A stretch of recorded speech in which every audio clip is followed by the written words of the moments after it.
Arm's Length, Episode 6. Peter was quite chatty as he drove her to her destination. He had been happy that his services had been requested again. My wife was so happy with my tip. She said I was to thank you on her behalf, madame. No, please, it was nothing. Is this your first visit to our city? I was here as a child, but it's like my first visit as I can't remember anything. The Benin Kingdom has a very rich cultural heritage. Should you want to, I can show you around and give you a history lesson, the young man offered. That is very kind. I'd love to, and will let you know when that would be feasible. Peter nodded happily and pointed out places of interest en route to her grandparents' house, adding interesting facts on the tradition of the city.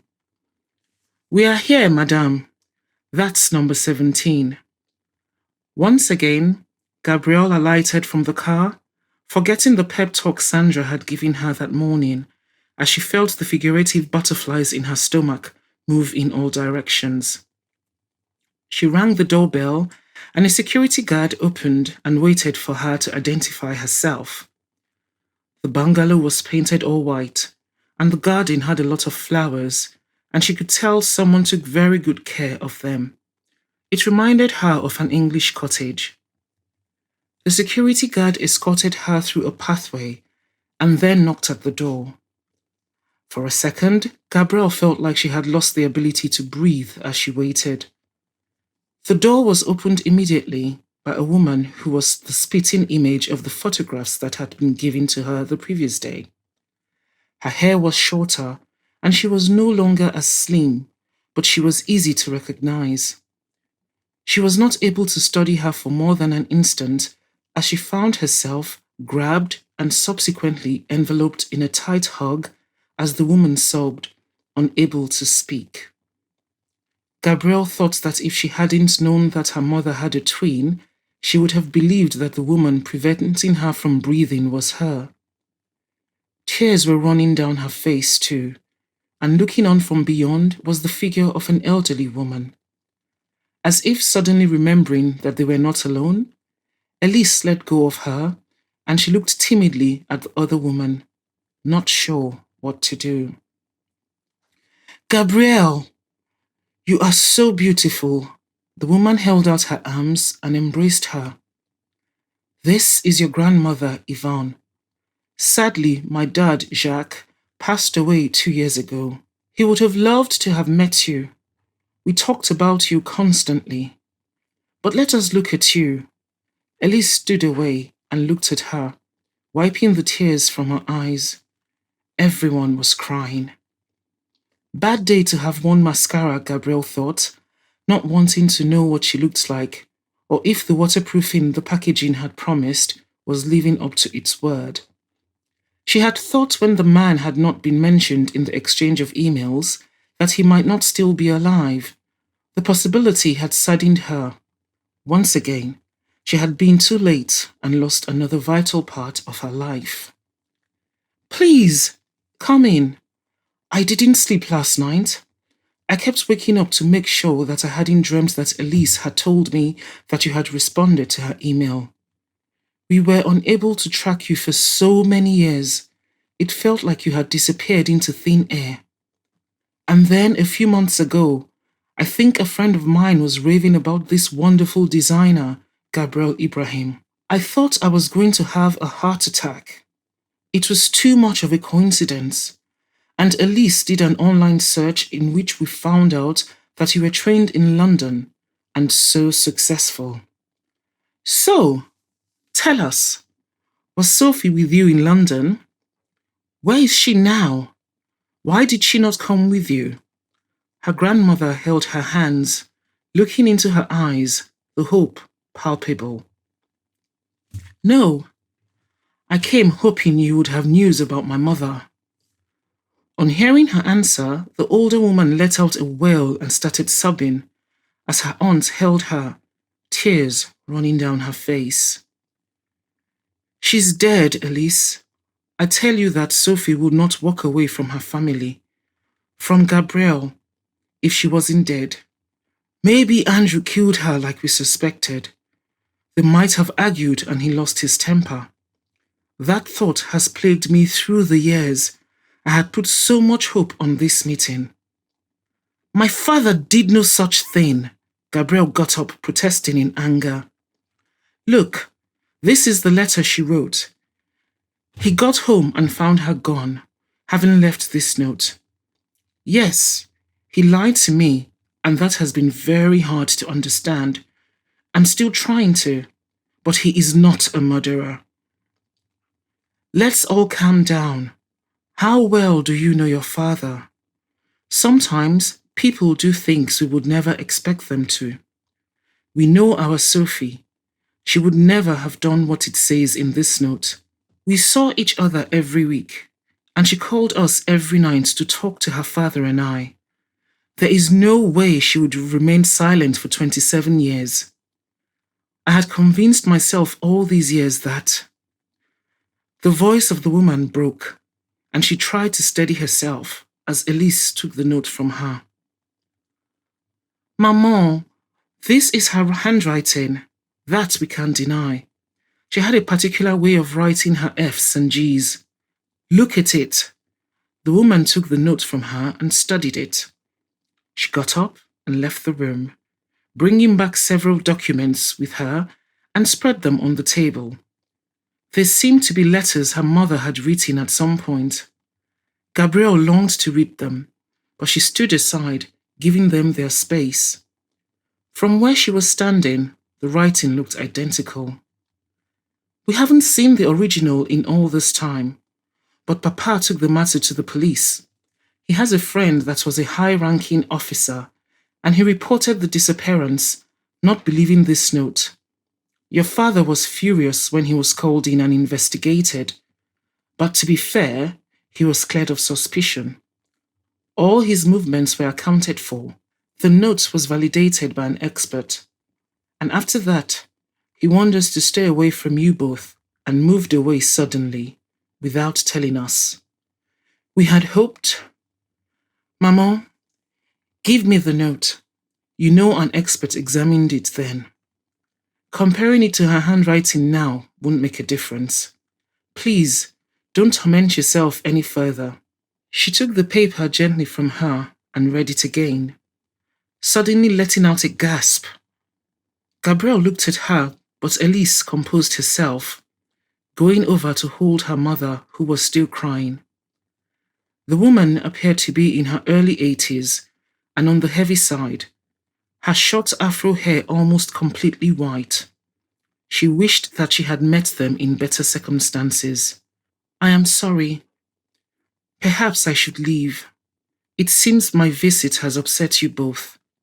She stood up, uncertain what to do, but her grandmother came towards her and held her hands. No, please, stay. You have no idea how much we've missed you. We thought about you every day. We prayed for you, not knowing where you were. It was just a last hope for us, that you would know where she was, that she'd found her way back to you. Because, no matter what this note says, I know my daughter. I know she would never leave her family and run off with some man. It just wasn't her.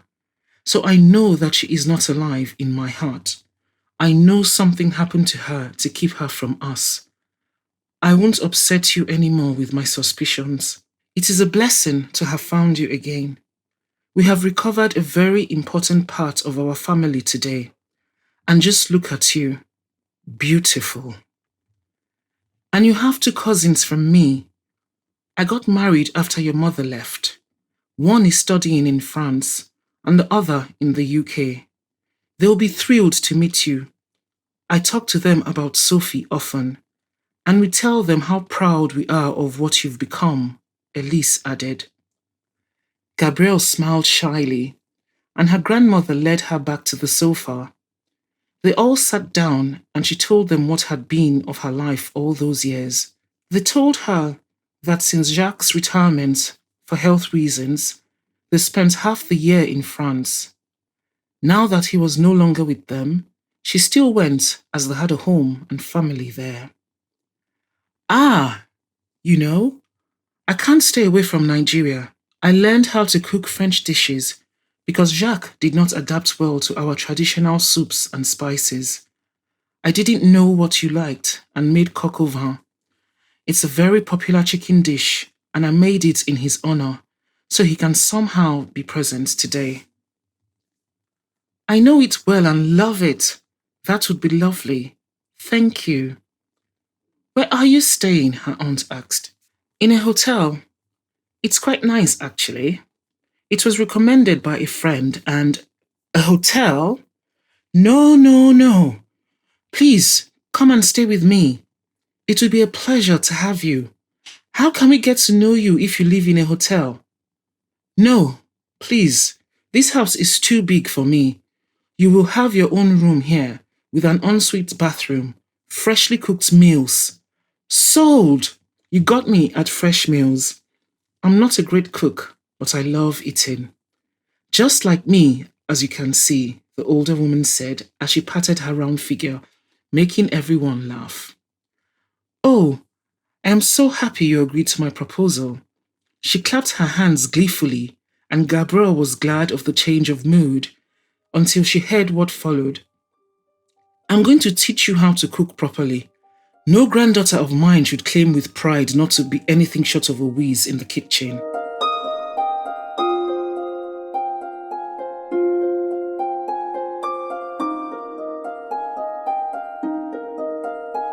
Gabrielle got up and hugged her grandmère, the term she had requested that she call her. During the meal, she was regaled with anecdotes of her grandfather. He seemed to have been more the quiet type, and his empty seat at the head of the table made his absence more notable. From time to time, a look of sadness would creep over them, reminding them of what they had lost, and then they would smile at her, trying to shake off the feeling of gloom. I have to go now. To pack? Don't forget to pack and return, the old woman reminded her. I will, but I think I'll come tomorrow morning if that's okay. Of course, whenever you want. What shall I make for lunch? Anything is fine, really. Maman, I'll take my leave too. Chris is expecting me. He has a work dinner that he wants me to attend with him. She kissed her and they left. Once outside, she touched Gabrielle's arm and looked at her gravely. When it all happened, your father came to see us. I still lived at home then. He was furious and he left you outside playing in the garden. He threw the note at us, demanding an explanation. We were shocked when we read it. It was so unexpected and out of character. I was so nervous. My mother was crying. Andrew and my father were yelling at each other, and I didn't pay too much attention to the note. But now, I am sure, this note is from Sophie, but she did not go willingly. Something happened to her. A cold fear washed over Gabrielle. My father is not a murderer. Don't put your hand in the fire for anyone. You barely know him. He sent you off from one place to another as soon as he could, separating you from the people that really loved you. But that's not where I was going with all this. Your mother sent a message in this note. Gabrielle looked over it again, perplexed, not understanding what the code was. Sophie never lied. When we were twins, but I was the wild card, reformed now, but... Anyway, she hated lying, and hated when it was done to her. Anytime I'd ask her to cover up for me, she would tell me point blank that she had no intention of doing so, not caring that I would sulk for days at what I'd call her lack of solidarity with the only sister she had. It wasn't unusual for me to use emotional blackmail to try to get what I wanted, but Sophie was as straight as they came. Sometimes I'd put her on the spot, and she would be really upset afterwards. So even when my parents couldn't believe their daughter had run off, I thought that it was possible because she wouldn't write this note if it weren't true. But look! Gabrielle looked at her mother's name, which was the part Elise was pointing at. When I saw this, I knew that whatever happened to her, she was not a willing participant.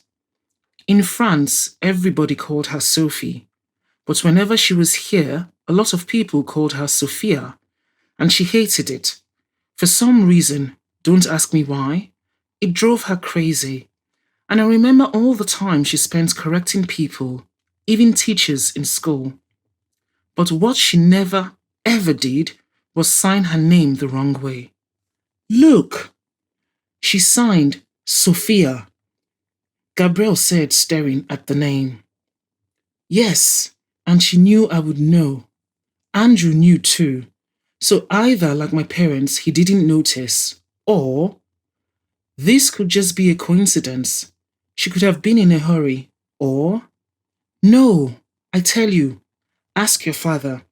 He knew just how much it irritated her, and I even heard him say to people, it's Sophie, not Sophia, on a number of instances. So my parents were right. Something terrible did happen to her. I didn't want to think that. I wanted to believe that the prim and proper Sophie had decided to live an adventure, even when in my heart I knew that it wasn't in her character. I thought that she'd finally let her hair down, even though I knew that Sophie was not a hypocrite. She wasn't one of those people that would preach something and... Elsie's voice broke, and she started sobbing. Oh, she's dead. Sophie's not happy with another family. She's dead. Gabrielle blinked away the tears. She had gotten used to the pain of not having a mother. But to that family, it had finally come home to them, and it was heartbreaking to see the hurt in people who had known and loved her mother for so long. She hugged her and got into the car, glad that her sunglasses shielded Peter from seeing her tears. Madame, would you like me to show you around? No extra cost. I won't add that time to my daily report. No, it's fine. I'll be checking out of the hotel tomorrow. But as I'll still be in town, I'd like to ask at the reception if I can hire your services to take me around. Madame, that would be very nice. Ask for the manager directly. Sometimes the people at the front desk just say no to any request outside of what they consider to be the norm. Gabrielle did as Peter suggested and asked for the manager. He was very obliging, especially after probably doing some research and discovering who she was. And she was informed that Peter was at her disposal, and she paid a retainer, knowing she would need him. She settled her bill and went up to her room. Her head was full of so many thoughts. Paul called her, and she updated him, for some reason keeping her suspicions of her father to herself. That must have been a lot to take in for you. I'm sorry that you didn't get the answers you were looking for. One reads about so many unsolved cases. It must be torture for the family, her fiancé said. It is. I've lived with her death for so long, and just lately, there was this ray of hope, and I held on to it. But I barely remember my mother, and it was really difficult to watch the pain her family went through today. I can't even begin to imagine. So, when are you coming back? I can't come back now. I need to speak to everyone that knew my mother, and try to see if I can discover something new that can help us find some peace. We need answers. There was silence from the other end that told Gabrielle that her words had not been well received. Paul? I don't want to sound insensitive, but I don't think it's a good idea. They remained in the same town for 27 years with the hope that your mother would contact them. Her spelling her name in a different way doesn't really mean a lot. She was leaving her family behind, which was quite atypical for the kind of person people say she was. That detail that her twin is holding onto seems very insignificant when you consider other factors. Hard as it is, I think you all need to move on. Your life is here, with us, with me. I understand the logic behind what you're saying, but I will stay on for a while. I don't want to always wonder what happened. I need to at least try. But enough about me. What have you been up to?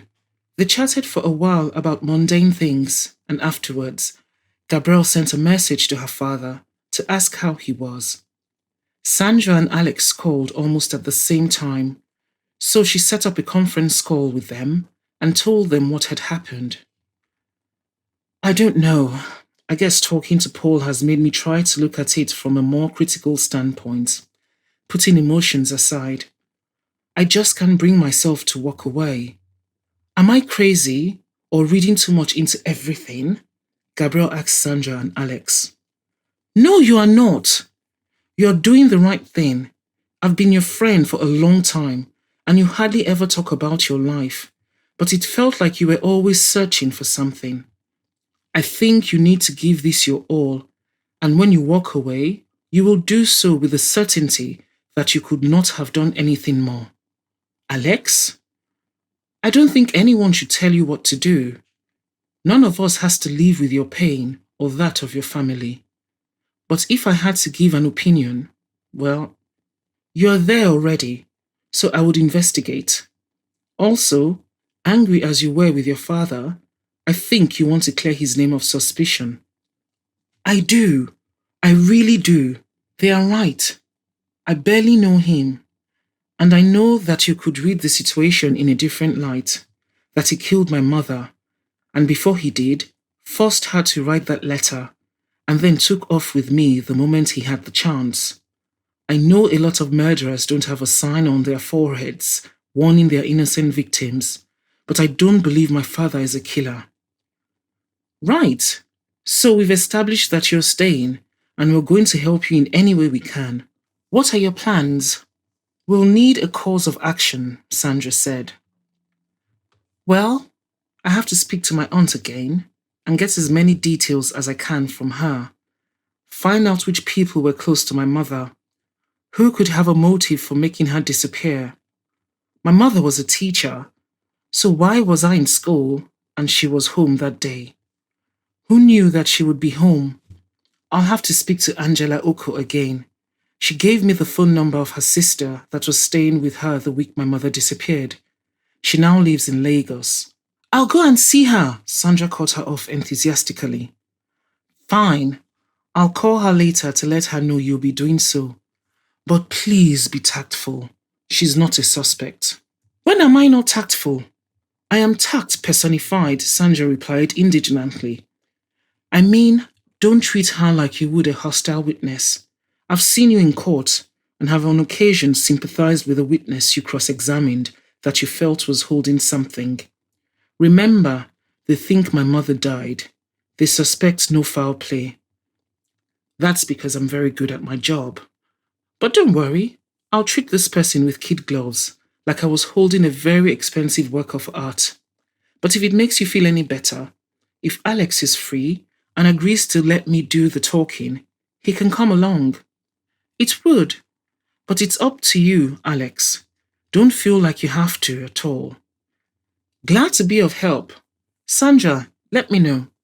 See? All solved. You don't have to worry about me. You're going to have to find out how your father's company was faring. Did he have any debts, enemies, people that were around him that could have access to your mother? Is there a house at the other side of your parents? No. There's an abandoned plot of land where someone, probably the owner, has planted corn and cassava. There's a brick wall surrounding it, but not too high, so I was able to look inside. I think I'll go to the landlord's office tomorrow. His son has taken over the running of the properties, but I hope he will allow me to speak to his father. I'll start there and hopefully speak to my aunt if she comes around like she said she would. Good plan. Pity you're not on good terms with Deborah. I'm sure she knows better than anyone the state the company was in, Sandra said. Yes, it does seem to me that she was very efficient as a secretary. I'll ask my dad who else worked in the office. I have the phone number of his associate that remained with the company after we left. Apparently, it's still functioning. I checked online. I might just swing by the office unannounced. Send me the name. I'll try to run a solvency check on it, Alex said. Thanks, I will. I have a splitting headache, guys, so I'm going to try to get some sleep.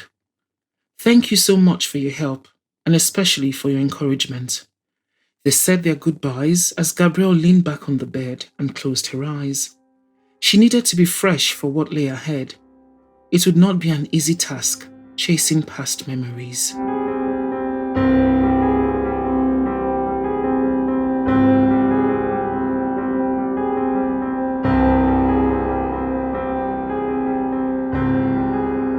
Peter was quite cheerful the next morning as he drove her to the real estate office. He was a first-time father and was proudly telling her in detail about the achievements of his 6-month-old son. His first tooth has appeared. It just sits lonely there and he proudly reveals it every time he smiles. He's a very happy baby. He'll soon have many more teeth and will start chewing everything he can find, she replied, laughing. Oh, he already does that. Everything that he manages to grab automatically goes in his mouth. One has to be very careful. It just shows how clever and fast he is. Gabrielle doubted that it had anything to do with being clever, but if it made Peter happy, then who was she to take that away from him? This is the address, madam. Should I wait? Yes, please. Thank you, she replied as she got out of the car. She walked towards a building composed of 2 floors. There were various companies there, as the signs indicated, and she located the one she was going to, which was on the ground floor, and walked towards it. The wooden door was ajar, and she knocked on it before peering in. There was a reception area, behind which was seated a young woman. A desk fan was rotating right next to her. Good morning. I'd like to see Mr. Amadi, please. Her visit was not going to interrupt the very important task of leafing through a celebrity gossip magazine. The girl raised her eyes reluctantly from it, sizing her up in a very uninterested manner as she chewed gum noisily. Do you have an appointment? No, I don't, but I can wait if he's busy, she replied courteously. Mr. Amadi doesn't see people without an appointment. You'll have to call us and make one. I'll wait if you don't mind. He might have an opening. Just out of curiosity, why should I call if I'm here? Could you not pencil me in? I mean, in case he can't see me today. The woman looked at her like she was a fly she was about to swat. Gabrielle smiled sweetly and took a seat. There was a closed door with a placard that had the word Director on it. If he did not come out, she would wait for the very kind receptionist to take a bathroom break and knock on the door. Something told her that if money changed hands, she would be treated in a different manner, but she was not going to reward bad behavior. Half an hour later, the door opened, and a man in his 40s walked out, briefcase in hand, and stopped to talk to the young woman. Gabrielle stood up, as it did not look like the friendly receptionist had any intention of making her presence known to him. Mr. Amadi? Yes? Do you have an appointment? She does not, sir. I told her that you couldn't see her. I do not. How do you do? I am Gabrielle Ibrahim. I wondered if I could have a word with you. I understand that you're a busy man, but maybe I could walk with you to your car and that way not take up any of your time. She smiled and held out her hand to him. He shook it automatically and nodded, pointing the way. Gabrielle turned around in time to catch the disapproving scowl on the face of the young woman. She made sure she smiled very sweetly at her, then followed Mr. Amadi to the area that served as a car park. My family lived in one of your properties about 27 years ago. It's located on Miluba Street. My father is Andrew Ibrahim. You probably won't remember us, but I am sure your father will. I was hoping I could speak to him. I know he's retired now." The man observed her through squinted eyes, which finally lit up in recognition. "Oh, I remember your family. I was a teenager then, and sometimes my dad would send me with the rent receipts for the tenants after they'd paid. What did you want to know? Maybe I can help you. That was a long time ago." "I just got back to town and went by the house. We left when I was very young. I am just looking for people that knew us then, and it would be lovely to say hello to your father." "Oh, I see. For a moment, I thought you were coming to claim some furniture you left behind. It's been a very long time, and if it's in good condition, we leave it at the house for the new tenants. But you know how destructive some people can be. There were some documents, photographs and letters. We kept them in a box, so my father might still have them." Gabrielle tried very hard to contain her excitement and smiled at the man. "That would be lovely, as my mother is no longer with us. Everything from the past has become a treasure." "I am so sorry to hear that. Your mother was a beautiful woman. I do remember that. I hated when my father sent me off with the receipts, but the only consolation I had was that one of the stops was your house. She had a lovely smile and would always ask how I was doing, and normally had a piece of cake for me. Let me write down my father's address for you. He's retired now, so you'll probably find him at home. Don't bother calling him first. He rarely looks at his mobile." Leaning on his car bonnet, he opened his briefcase and took out a pen and a card that he handed to her after writing something down. She thanked him and crossed the road back to the waiting Peter. As he drove her to the venue, she created a WhatsApp group with Sandra and Alex, as it was easier to update them that way.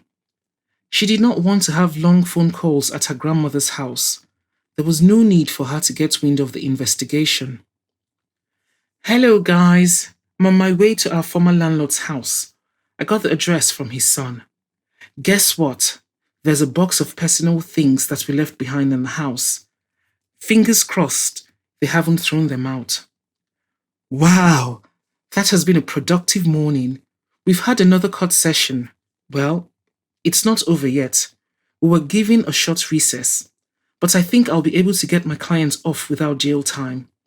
His administrator was highly incompetent, and I've been able to prove that in some cases, he acted without my client's consent.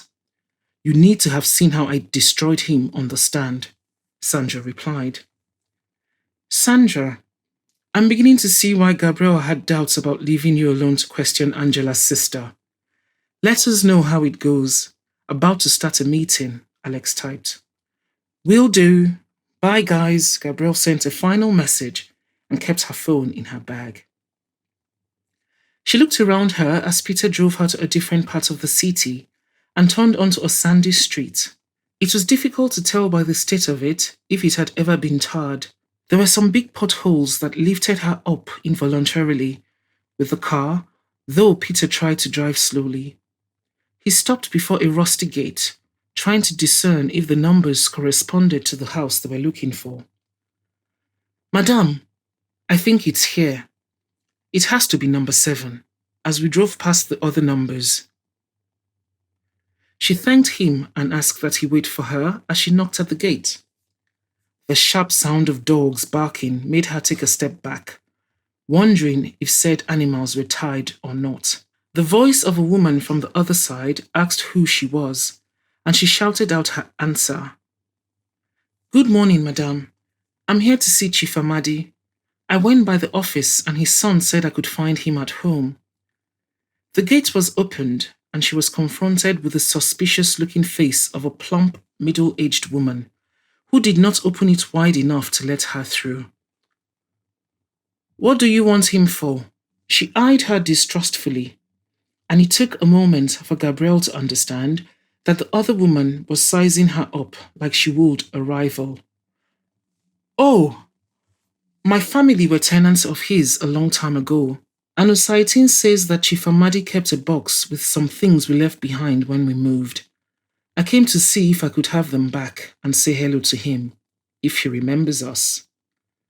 Though the woman was still not convinced, the gate was opened a bit more and Gabrielle was let in, relieved to see that the dog was tied to his wooden house. The woman shouted a command at him to stop barking as they walked towards the house. Gabrielle was asked to wait in the living room and did not take a seat, as she had not been invited to do so. "Wait here. I will go and get my husband." Emphasis was put on the last word, in case the visitor was not clear on the fact that she was being watched and was not to try anything strange. 5 minutes later, an elderly man walked in, and she greeted him, accepting a seat next to him as she handed the card from his son so he could see that the handwriting was his. "Andrew Ibrahim! I remember him very well. He rented the house a few months before getting married. I remember you as well. How are your parents?" "My mother is no longer with us. And my father, well, he has not been feeling well lately, but is on the mend." "I am sorry to hear that. I have nothing but good things to say about them as tenants. They paid the rent promptly, and the few times I visited the house, it was clean and organized.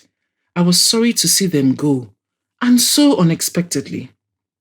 I am happy that you have such good memories of us. Did you see them often?" "Not often, no. Your father's secretary used to go to the bank to pay the rent into our account, and I'd send Osaiti over with the receipts afterwards, so he saw whoever was at home. That was before all the modern technology in which you can send transfers instantly through your computer or phone. Like I said, they were good tenants. I didn't have to remind them of their responsibilities or threaten them with eviction like I had to do with others. When your father came to see me saying he had to leave, I protested that he had to give me prior notice. I hadn't seen the house, and the proper thing was to know in advance so as to try and get new tenants. But he paid me 3 months in advance. Like I said, he was very professional and respectful. He always called me chief whenever he saw me. You must have seen my mother and I. Do you remember us?" Gabrielle asked the old man. "Your mother was beautiful. I'm sure you know that already. And you were this big the last time I saw you." He held up his hand, showing how tall she had been. "I see that you have inherited your mother's looks. I was told you kept some of her things, and as Osaitin mentioned, photographs. I'd love to have them, please." "Yes.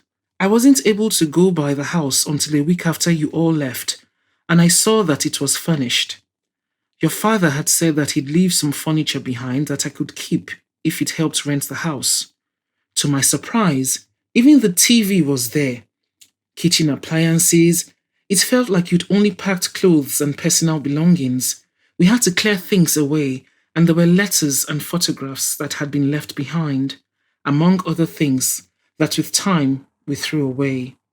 There was even food in the pantry, refrigerator." The man shook his head as he remembered. "But you found everything in a good state? Nothing in need of repair or the house in disarray?" "It did look like it had been packed in a hurry, but other than that, I can't remember that anything stood out." "Well, except that the living room had been painted recently. I remember the house reeked of paint. I did wonder why they hadn't painted it all. We painted the rest before the new tenants came." "Oyi!" A young girl came in and was given instructions to go and get the box in question, which seemed to be under a lot of other boxes in a room used for storage. "And how have you been, sir? Enjoying your retirement?" "Not really. Now I am home a lot with my second wife, who seems to imagine that every woman that comes knocking is a mistress coming to threaten the peace of her home. But I was finding it difficult to keep up with my work duties, so it was the right thing to do." Gabrielle nodded in understanding. He would probably be subjected to a rigorous interrogation when she left. Uyi came in carrying a small box that looked quite worse for wear and put it on the floor next to her. Thank you very much, Uyi. Let me give you something for your troubles, she said, fishing into her bag. The young girl's face transformed upon hearing her words. My first wife and I went to the house to clear up after you left, said Chief Amadi. The letters she found under the mattress of the room we assumed was yours, and she kept them. I have no idea for what reason. I would have thrown them away. You women can sometimes be very sentimental. Thank you very much for your time, sir. I see from your cabinets that you enjoy a glass of wine from time to time. I'll send you something in appreciation from my father and me. I'll take my leave now. You are welcome, and please extend my regards to your father. It was a very pleasant surprise. You've made me remember the time when I was a much feared and respected landlord. Oyi took the box from her and followed her to her car with it. Once inside and en route to her grandparents, Gabrielle held onto it tightly, hoping there were clues in the letters. Not forgetting her promise, she handed some money over to Peter to buy and deliver something for Chief Amadi and for the baby she had heard so much about during the trip.